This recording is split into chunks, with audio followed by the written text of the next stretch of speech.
We've spent a bunch of time talking about how to get recruited. The next step in this process is to help you select the right school. One of the things that happens all the time when I talk to players and their parents is I'll ask them what they're looking for in a school, and their response is really simple. We just want a school that wants us. And while I understand that there's some logic in that, it's really faulty thinking. For a player, picking the wrong school is a gigantic mistake, even if that school desperately wants them. Even if that school is offering you a softball scholarship, if it's not the right school, it's not the right school. So, where we should start off with, every player, every family should sit down and create a list. Now, the player should work on this personally to make sure that this list reflects the things that they are looking for. It can be 5, 6, 7, 10, 15 things. There's no exact right number, but they are the things that a player knows about themselves, about what will make them happy, about what will make them successful at the school that they choose. Unfortunately, most players don't think this part through well enough. It's like going to the grocery store without a list. You end up coming home with stuff that you didn't mean to buy.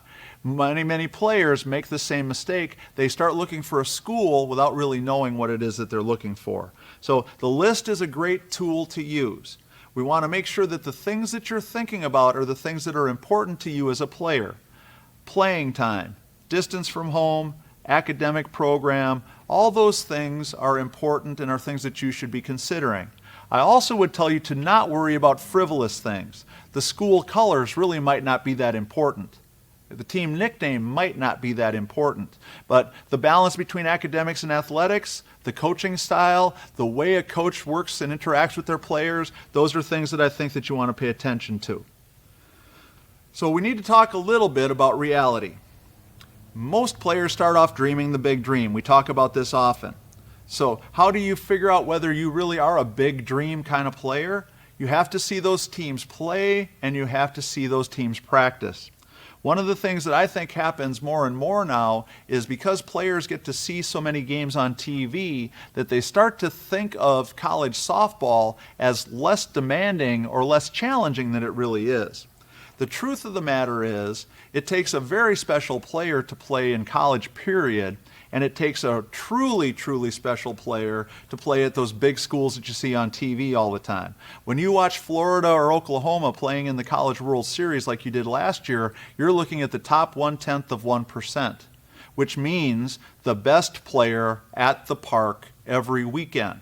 Not the best player on her team, not the best player that she knows. I mean the best player in the park. And so it kind of gives you an idea if you really are that big dream kind of kid. So see games as much as you can. When you're there, don't just watch the ball being pitched and whether the ball gets hit. Watch the players that play similar positions to yours and see what they do. See how much ground they cover. See the way they play their position. See what they do to prepare themselves on every play. And if you get the opportunity, seeing a team practice is absolute solid gold. In practice, you're going to get to see things that you might not get to see in a game. If you go to a game and that team's pitcher is on fire and strikes out 10 or 12 hitters, that only gives you 7 or 8 or 9 chances to see a play made in the field. If I'm a center fielder and I never see the center fielder do anything but run out to her position, it's kind of human nature for me to believe I'm just as good as she is. When I go to practice, I get a chance to find out whether that's true or not, because there she's going to get 50, 60, 100 balls, and I'm going to really get to see how amazing she is. So we want to make sure that if we're dreaming the big dream, that we think very sincerely about whether or not we're really that player. We do an assessment and evaluation service for Fast Pitch Prep where Coach Don and I work with players to share our knowledge and to try to give them some guidance. So far we've done about 100 assessments. And to be honest with you, I have not done a single assessment yet where a player is clearly one of those players that could play at those kinds of schools. There are a couple of young players that if they work really hard and continue to develop, could become that kind of player, but it's a very, very small percentage of the players that are playing. And so why is the big dream important for you to understand and whether or not it applies to you? Because bigger doesn't always mean better. all the divisions, all the different sizes of schools play real college softball. Some of them don't have all the bells and whistles. Some of them don't have 6,000, 7,000 seat stadiums, but it's still real softball. It is competitive, and the players who play there love playing. Very good friend of mine, Mike Davenport, coaches at North Georgia, which is a really good Division II school, won the national championship a couple of years ago. And I know a couple of the players that played for him when they won that national championship. They are just as proud of their rings and talk just as excitedly about winning that national championship as the kids from Florida did winning the Division I championship that same year. So be sure you're considering all your options and make sure that you're honest with yourself and get some real feedback as to whether or not you truly are one of those big dream kinds of kids. Because the reality is that most of you are not. To me, when I put together a list, or if I was putting together a list for myself, the most important thing to me would be finding the balance between academics and athletics. One of the harsh realities of college athletics is that many academic programs are not allowed at certain schools in certain sports. People get shocked and kind of aghast at that thought, but there are many places where you plain and simply are not going to be allowed to be a nursing student, a pre-med student, a vet student, in some places even an education student, somebody who wants to be a teacher, because all those academic programs conflict too much with softball. Now, I know that sounds crazy that we're in a situation where softball is more important at some schools than school, but it is. Now, that doesn't mean that you can't still get a good education at those places, but if you have an absolute commitment to a certain goal in life, you want to be a nurse, you want to be a doctor, you want to be a lawyer, some schools are not going to allow you to do those things. So when we talk about finding the balance between academics and athletics, it's crucial for you to know you can be happy in both areas. All the players that I talk to about wanting to play college softball are serious about softball, or they would not be coming to me for lessons, and they would not be contacting us for help with their recruiting. But most of them are also very serious about their academics. So those kids have to take a step back and pay attention to if they're going to be able to have the balance that they're looking for at the schools that they're interested in. And one of the questions I always ask kids is, if tomorrow you tore up your knee so badly that you could never play softball again, would that still be the right school for you? If the answer is yes, then I think they've got good balance between academics and athletics. But the thing we want to make sure that players and parents are always aware of is that you're going to play 4 more years of softball. And then you're going to have 40 or 50 years of life after softball where you're out there in the world with your career, with the choices you made while you were in college. What's more important, being a really great softball player for 4 years so you can spend 40 or 50 years working in a job you hate, or spending 4 years at maybe a smaller school or a little bit less famous softball school so you can spend the rest of your life with a career that you love? A sad story, and this is one that I tell all the time. When I was coaching at Tennessee Tech, there was a player from Alabama that I was recruiting, and I was recruiting her specifically because she was A, a great player, and B, wanted to go into engineering. Engineering was one of our best academic programs at Tech, so I thought this was a really good match. And we had already had several players that were successful in both. She had a very high ACT score, which allowed her to qualify for an academic scholarship that was going to help pay for her education. And so we were very close to the end of the process. I thought she was going to say yes, and at the very last minute she called me and, almost heartbroken, basically told me, "Sorry, coach, but I'm not going to be able to come to your school." Now, she chose an SEC school, and that school in her home state had been high on everybody else's list for the place for her to go. The reality of it was that I think she got pressured into giving up the 40 years after for the 4 years of softball. Well, the sad part of this story happens several years later. I'd kind of lost track of her. I noticed that she had done pretty well, had made the All-SEC team one year, but had kind of lost track of her after that. Well, I was on the recruiting trail, and I was at a tournament in that city, and I stopped at the Minute Mart to buy a Mountain Dew. And walking up to the counter, and there was 4 or 5 people deep, and all of a sudden, as I was getting closer to the counter, I looked up, and I knew this girl, but I couldn't quite connect the dots. I couldn't quite put it together because it was so out of context. Well, as I got to the counter, she's like, "Hey, Coach Torrey, how you doing?" And then the light bulb went on in my head. And I remembered her name then because it just kind of connected for me. And so I asked her, well, how are you doing? And she said, well, I just finished up. And I said, well, I knew you were done with your career. I was just kind of wondering what, how things were going. And in my heart, I was praying that this was like a part-time job, that this was something she was doing for the summer, that this was just something she was going to be doing. And so I asked her, what are you up to these days? Hoping and praying that she was going to say it was just a summer job. Well, what she said next to me almost broke my heart. She said, Coach, I'm doing really well here. If I have another good year, I'm going to be the manager someday. And to hear this from a player who could have qualified for one of the most prestigious academic scholarships our university offered, had a 28 on the ACT, and certainly could have been an engineer, to now have settled for potentially being the manager at Quick Mart was kind of heartbreaking to me. Now, don't get me wrong. That's a great job for some people. But for somebody who had all those opportunities ahead of her, who gave them up because people pressured her to play big-time softball instead of getting a big-time education, is just one of those stories that I want to tell people because it still happens all the time. People get trapped in this idea that big-time softball is going to take them places that they can't get otherwise, and honestly, the academics is way more important. So remember, 40 years of life instead of 4 years of softball. You make the call on how that balance is going to work for you. So many players can make a team, but never get to play. One of the other things that we want players to consider as they put that list together is what separates players and what makes one player a candidate for a program and another player not a candidate for a program. Remember one thing, and one thing above all else. Every player who's playing in college softball is a great player. Some are slightly better than others, but almost every player who's playing in college, if they were not the best player on their team, they certainly are amongst the best players in their team. And the players who already are on a college roster and already playing at a school are certainly not going to move out of your way to give you an opportunity. So there's things that you need to understand about this process and making sure that you're looking for programs that are going to really offer you an opportunity to play, and so that you have an opportunity to get out on the field. If you really want to play, it's important that you pay attention as you sort through schools and look at your list. If you're happy just being on the team and having a very limited role, that's a different discussion and something that you probably can achieve at many schools that you might not also be able to then cultivate a true career actually contributing to the team. The reality of that is just not fun for some players to ponder on. But we want, again, to make sure that you are thinking about that as you begin to select a school, because my experience is that players who do not play do not stay.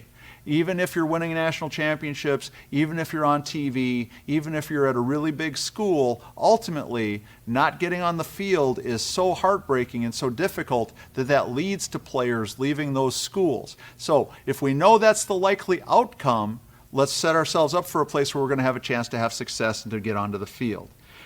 Again, to help you with that, we want you to get a realistic evaluation of your skills. Not everyone is a player who can play at a top 10 type of program, even though everybody wants to be. Everybody wants to be super talented, everybody wants to be the best at something, and that's great, but not necessarily every player is going to make it to that level. I was at a coach's clinic a couple of years ago with a very good friend of mine who has recently won a national championship. And during that clinic, we did a little question and answer thing, and one of the parents asked the question, what does my daughter have to do to get recruited by you? And he tried to be as magnanimous as he could, but I could tell that the father was looking for hard answers. So my coaching friend asked him, go ahead, stand up and sit down when the answer to the next question isn't yes. So the first question was, is she the best player on your team? He was still standing. The second question was, is she the best player you see regularly in the tournaments that you play in? And he sat down. And the answer that came from that demonstration was, that means she's probably not a player who can play for us. It's heartbreaking, I know, but it's still better to find out that you're not quite good enough to play at one of those schools than it is to get there and find out after you're there.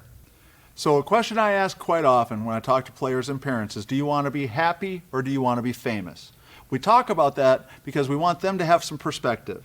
And I don't mean it to be a rhetorical question, because sometimes I think that their response is, well, I want both. Well, obviously we want both, but for many players, you can't really have both, especially when it comes to the idea of choosing a college softball program. So do you want to be happy for the rest of your life, or do you want to be famous for 4 years of softball? The reason we ask that question is simple. Many players want to choose the happy or famous for 4 years of softball. There are some players that I deal with that if they were recruited by one of those big time schools, one of those top 10 programs, it wouldn't be the headline in the sports page in their community. It would be the headline on the front page of the paper. It would be such big news. And so the allure of that is pretty strong. People like the idea of having everybody in town patting them on the back and telling them how great it is. But the reality of it is, a couple of years later, when they're miserable and unhappy at the school that they went to become famous, has faded away because nobody's there to pat them on the back anymore. So we talk about, do you want to be happy for the rest of your life, or do you want to be famous for 4 years? And most kids will come to grips with the fact that they'd rather be happy for the rest of their life. So as you're looking at schools, we want to make sure that we keep coming back to the idea of that list and the what's most important to you. And for most people, it's going to be the balance between academics and athletics. And that balance is important. We know that both are important to you, but we want you to pay attention to the academic side first and foremost, because the career is going to carry you through. So, as we work on this process, let's think about who you should listen to. Kids, this is for you. Yes, you should listen to your parents. I know you're 16 or 15 and you think you know more than they do, but you really don't. They love you, they care about you. If you are too dumb to listen to them, you're too dumb to go to college. Period. Enough said. Okay. Number 2, your coaches will have some input, and I think you should talk to your coaches. Just make sure that your coach has your best interest at heart versus being able to brag to their friends that they had a player who got to be famous. Some coaches are much more interested in you being famous and unhappy later because it helps them get players on their team that, again, want to be recruited by those big schools. But they will have some influence, and please make sure that you're talking to them. Your friends are going to have some input. This should be a smaller percentage, though, of the people that you listen to, because let's be honest, your friends don't know anything more than you do. So if you're counting on them to help you make an important life decision, I think you're looking at people who really don't have much more experience than you do. Teachers. Yes, I think you should talk to teachers about what you want to do with a career, how you're going to get there, what it takes to accomplish that goal, what the school that you're looking at can do to help you get there. And your teachers and guidance counselors are people who are trained to help you with that. They are experts on the academic side, and you should take advantage of that. They are people who can help you immensely. The last one on my list is your boyfriend. If you listen to your boyfriend, you're making a big mistake. So, okay. I know you think you're in love. You think you're going to go to school together. You think it's going to work out great. Well, let's be honest. If you pick a school, let's say that's got 10,000 students. When you get there, guess what's going to happen? There's going to be 5,000 new guys and 5,000 new girls. Now, I don't know about him, but here's what I'm pretty sure about you. You're going to trade up. And then you're going to have to go to school every day with somebody that you really don't want to see. So think about that. Okay, your boyfriend really should have zero input. Okay. The next thing I want you to think about is, whose choice is it? Here's one of the things that I cringe every time I hear it. And dads, I pick on you a lot in this recruiting seminar, but I'm going to pick on you some more, because here's what you say. We are going to pick a school. We are going to play at school X. We want to be the shortstop. We. Here's the truth. All we are really going to do is drop her off at school. And if she's at that school because you want her to be there when she does not, guess who's going to be coming to pick her up shortly to fix the mess? We get to do that. Players often are trying to make their parents happy, trying to make sure that they do things that make mom and dad happy, make other people happy, but all we really get to do is drop her off at school. So please let her ask the questions. Please let her make the list. Please let her choose the school, and you try to give her the guidance that you can and the support that you can to help her make a decision that she is going to be happy with. If we are happy and she is not, she is coming home, and it's probably going to be a heartbreak situation. So some big mistakes. When we're putting this list together, we want to make sure that we pay attention. These are very important things. Consider what is really important. We talk about this all the time. There's frivolous things that kids get hung up on. I don't like the school colors. I don't like the team mascot. I don't like the food in the food in the cafeteria is more important than that. But there's something else, other frivolous things that's just not that important that they pay attention to.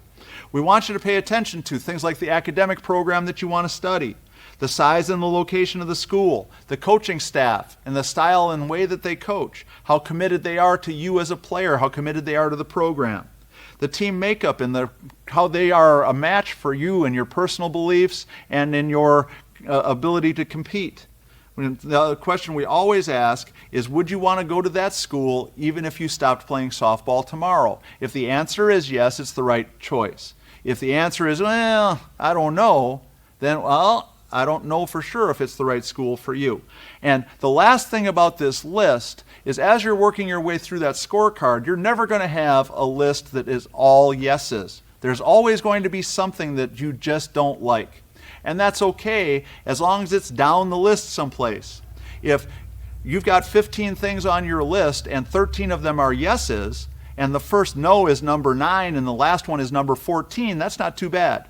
But if it's number 1 and number 2 are both no's and all the rest of them are yeses, if you've been honest with yourself and number 1 and number 2 are truly the most important things, that's a bad match. Even though the numbers would tell you it is a good match, it's not.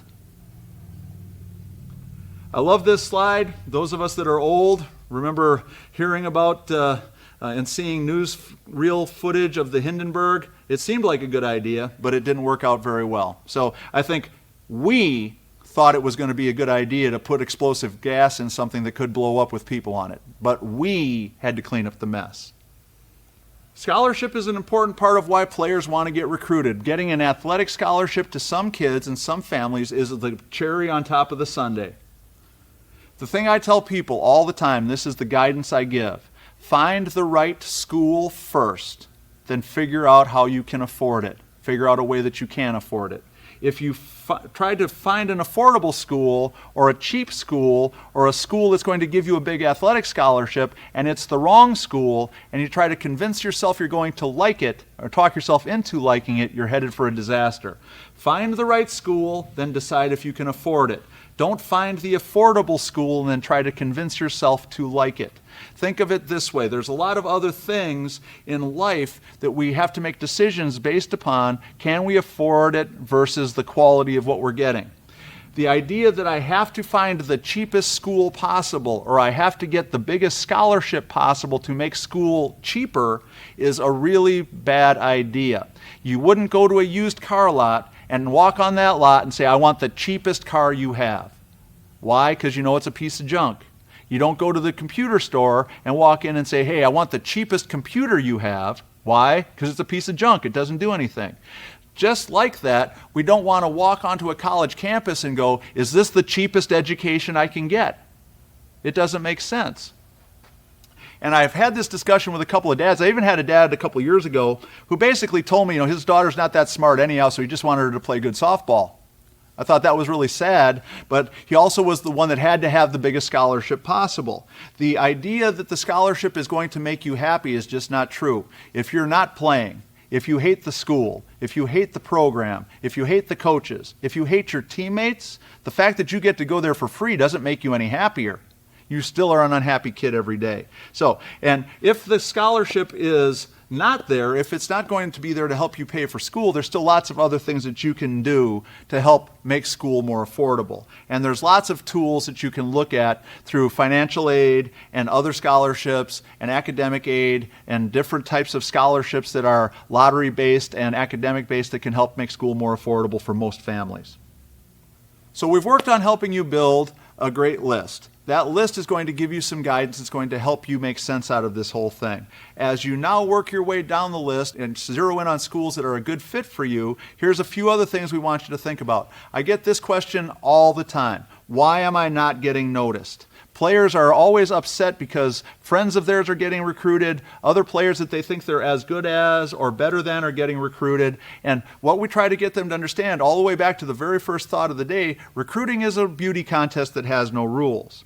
So a couple of things that we want players to think about that will help them make sense out of this. Number one is they have to remove their ego from this equation.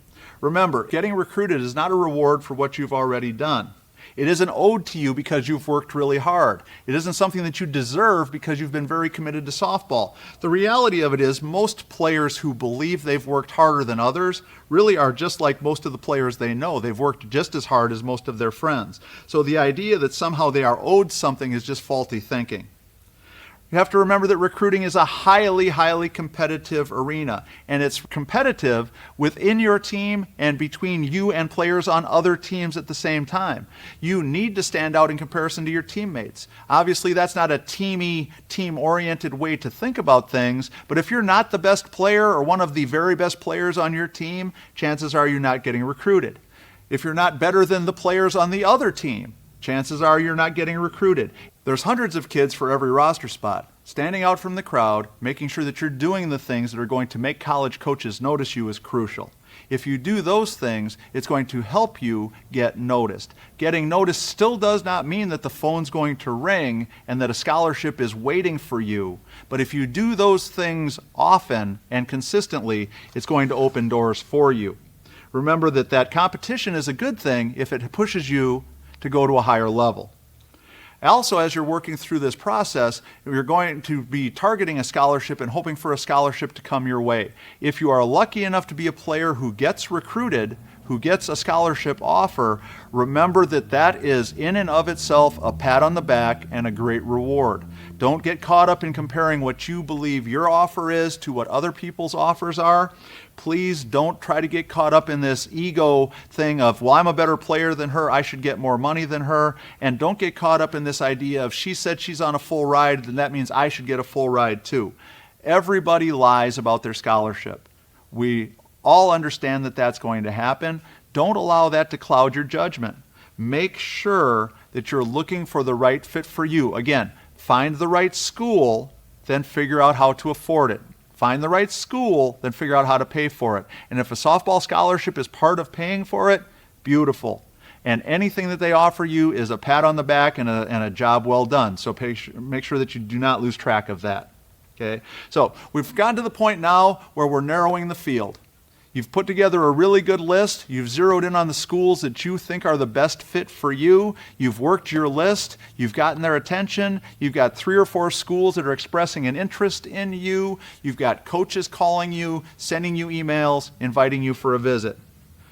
Now it gets tough because you've got to figure out which of those schools is absolutely the right school. Sometimes it's clear and obvious to us. Sometimes it's that school that I started off the very first minute, I was in love with it, I've worked my way through this whole process, and now I'm absolutely sure.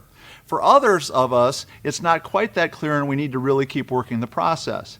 I always use the analogy of working on a puzzle. We all know when you start working on a jigsaw puzzle, the first day is easy because everybody can find the corners and find the edges. Everybody can figure that out. And then you look at the picture, and the picture on the cover is easy because there's a flower that's all orange, and then there's another flower that's all purple, and then there's another flower that's another color, and you can find those pieces and fit them together. But then you know what there is? This big old chunk of blue sky, and it all looks the same, and every piece looks the same. Fitting those pieces together and finding the pieces that fit are what I call the deal breakers. We've got to keep working on this puzzle until we click the last piece in place. If I'm working on the puzzle and I get to a point where that piece doesn't fit, or I put that piece in the puzzle and the puzzle turns ugly and I decide that it's not for me, that's when I know I have to cross that school off my list. The right school exists for every player.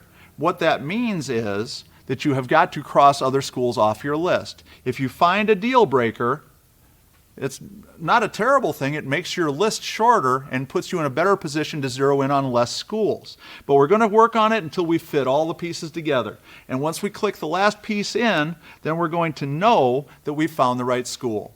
When we've found the right school, then we get to move to the fun stage, the finishing stages of this process. After I've made a decision and I've picked the school that's the right school for me, I'm going to make my verbal commitment. I'm going to call the coach that has made that offer to me. I'm going to be very appreciative. I'm going to be very thankful. I'm going to let them know how excited I am to be a part of their program, and I'm going to say yes. I'm also going to ask any last questions I might have just to make sure that the puzzle that I'm looking at is the picture that I really think that it is. After I call the school that I'm committing to, then I'm going to call the other schools that have shown interest in me.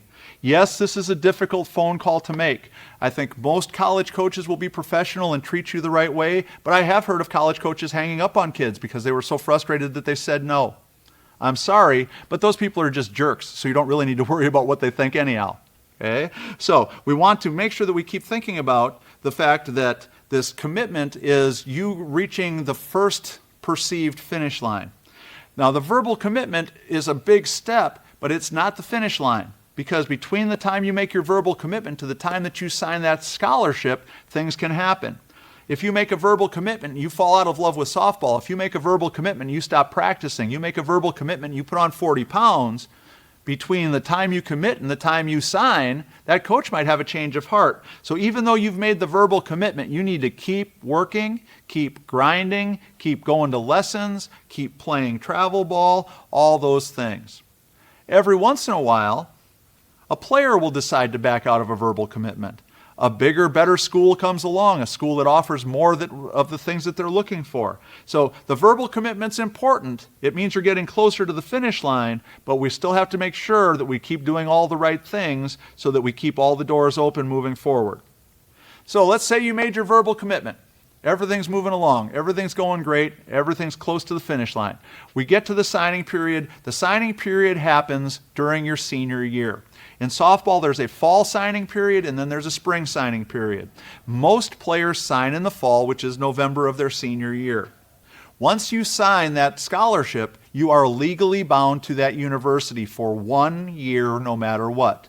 Coach gets fired, still bound to that scholarship. Coach dies in a car wreck, still bound to that scholarship. Coach decides to retire, still bound to that scholarship. It does not change because the way that it is written and the documents that you sign say that you are signing with the school, not with the coach. So you have to be aware of that because sometimes things do happen. Once you sign, you're legally bound. Make sure you understand all the rules about the scholarship that you're signing. At many schools, a scholarship is a 1-year contract, which means it will be reevaluated at the end of your first year. If you don't do all the right things, you could lose that scholarship. Some places now offer multi-year scholarships, which means that your scholarship is guaranteed for the entire time. Schools go both ways, so as you get close to signing, make sure you understand which ones you're getting. And remember that that scholarship, once you sign it and it binds you to that university, if you back out after you sign, there are penalties that will affect your eligibility at the next school that you go to. So we want to make sure that you're thinking about that scholarship and aware of the fact that once you sign it, it's a truly legally binding document. The verbal commitment was just a handshake. Now you are tied to this school and it's been held up in court. There is very little wiggle room for getting out of that scholarship once you sign it. And typically the only times it happens is when something really extreme happens.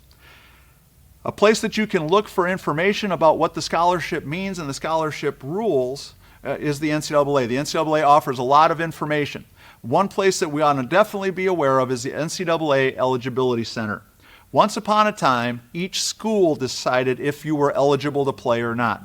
That's no longer the case. If you are a Division I or Division II player, whether you are eligible to play as a freshman or not is done through the NCAA Eligibility Center. The Eligibility Center collects your information, they run you through all the formulas, they double check to make sure that you've met all the criteria, and they certify that you are legal and eligible to play as a freshman. I caution everybody to make sure you know the rules about what it takes to be academically eligible. It starts now when you're a freshman in high school. You need to make progress through your high school years. Used to be once upon a time you could screw up as a freshman, fix it as a junior, and everything was fine. Now if you screw up as a freshman, you might be screwed up. You might have no chance to fix it. So you need to know the rules, double check, and then double check. Don't count on your guidance office to know the NCAA rules. They undoubtedly know what it takes for you to get into the school, but getting admitted to a school and being eligible to play there are two completely different standards. It's your eligibility you need to make sure you understand. And the guidance office is often the weak link because they do know what it takes to get into the school, but they're not that aware of the NCAA rules, and quite often mistakes can be made. So we've got to make sure that we know the Eligibility Center and that we work hard to understand their role in this process, and so so that you take advantage of the opportunity to get that information from them. They will give you an updated report where you're lacking, what you need to do, when you need to do it. Just make sure you stay on top of it and get all that stuff done. The NCAA also offers what's called the Guide for Prospective Student Athletes. I know it's not really a printed world anymore, but they do still print the guide, and you can get a copy of it for free if you ask for one, but it's also available online. I would tell you to read it cover to cover. It's got all the rules, all the regulations, and all those things that you need to know as you're working your way through this process. Another opportunity for players who do not get offered scholarships is something that's called walking on. If you've determined that a school is the right school for you, but that college softball coach has not been in a position to offer you a scholarship, does that mean you should cross that school off your list and give up on it? My opinion is no. If you believe the school is the right place for you and you are 100% committed to the idea of going there, what I would recommend that you do is talk to those coaches about the possibility of walking on. Walking on basically means joining the team without an athletic scholarship. There's two different types of walk-on programs. One is what we used to do when I was at Tennessee Tech, which was called a preferred walk-on. They were players that we knew, players that we liked, but for whatever reason, whatever circumstances, we just were not in a position to offer them a scholarship. Maybe that money was already committed to another player or whatever it was. Those players would still be encouraged to come out for the team. They would come out, practice with us, basically do a tryout. We did a 2-week tryout, so we had every opportunity to see what they were truly capable of. And that gave them the possibility of showing us everything that they were capable of doing. It was a legitimate opportunity. And we had some success with players that started with us as preferred walk-ons. Crazy as it is, the very best player I coached in my entire coaching career at Tennessee Tech started with us as a walk-on. Her situation was a little bit different. She had signed to play college basketball, and the summer between her senior year and when she was supposed to start school, she had a very serious ankle injury, and basically the doctor told her that there was no chance she'd be able to play a Division I basketball career with that ankle, that the pain was just going to be too much. So out of the blue, she contacted me that summer and wanted to know about walking on with our team. Good news was she walked on. Her family was in a position where they could afford the school. Long story short, she was a really talented player, ended up becoming the only Division I All-American I've ever coached. Certainly as she developed and became better, we were able to find some scholarship money for her, but she's the classic example of how being a preferred walk-on can work for a player. The second type of walk-on program is just basically a one-day tryout. Some of the big schools do this on a regular basis. The one-day walk-on tryouts to me are usually more trouble than they're worth. A lot of times coaches are doing them just to meet the requirements of the university to give all the students a chance to be a part of the team. But in a one-day tryout, if you're at a very big school and let's say 100 players show up, in one day, how much can you truly show? If you're not the player who's going to hit 5 or 6 home runs or run a ridiculously fast time, chances are you're going to get cut. The last option for players, and I don't mean to say last option like it's the last resort, but another option is junior college. Junior college for players can be a great choice. For many players, it's an opportunity for them to continue their education and to continue playing softball. Junior college can also lead you back to a Division I or Division II program.